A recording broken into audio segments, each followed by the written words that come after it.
Good morning, comic book fans. Welcome back to Comics 5 Minutes. I'm your loving host, Shorty, and today we're reviewing Rogues. It's another one of those things where I could spend a little bit of time talking about. I don't like the format; it's too big, doesn't fit in comic bags. But it really feels like it's old hat right now. Anyone who's been following me for a while will know that I genuinely don't like the format. But there's nothing I can do about it. So instead, let's talk about some things about the comic book that actually matter. First off, we can talk about the artwork. Leomax. I only have that name. I don't know if that's a surname or a first name, but I absolutely love the artwork. It has got an excellent lo-fi scratchy feel that I really like, and it also does very cool, interesting things.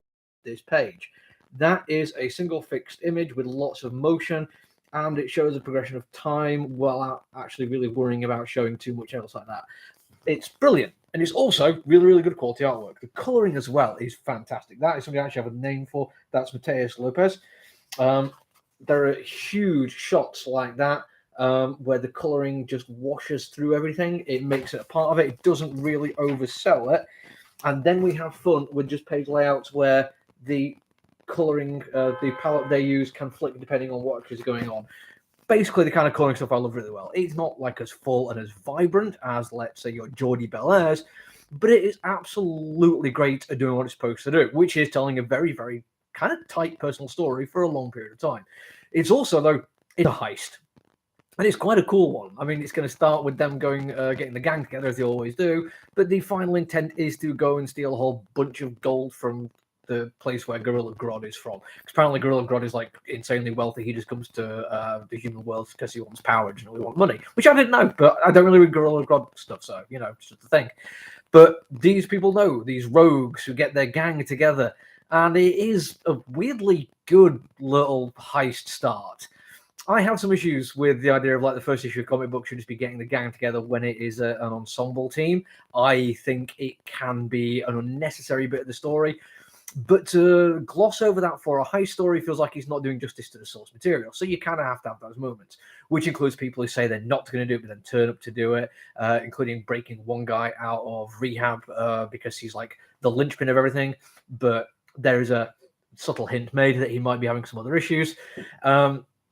But it also involves some quite cool character dialogue. One of the odd things about it is it also has quite a large element of falling down. If you've not seen the movie, I highly recommend watching it. It's an absolutely fantastic movie. But it's also one where I think the main character is kind of misunderstood through most of it. There's an awful lot of people who will champion the idea that the working man who's been downtrodden and let go, striking back at a patriarchal society or a capitalist society, is something to be applauded. And I certainly do agree with that one, but that's not what's happening in this movie. This is a guy working for the defense industry who let go because he has major personality problems and is massively abusive, and basically goes and gets help from a Nazi and is pretty damn racist throughout. Now, their kind of turn on this one is that they're quite happy to have that like fighting back against the capitalist patriarchal society, one where it's actually really hard for ex-cons to get a job. This comes across really quite nicely. I think Golden Tiger is one of the main guys who's basically trying to get a self-defense thing going.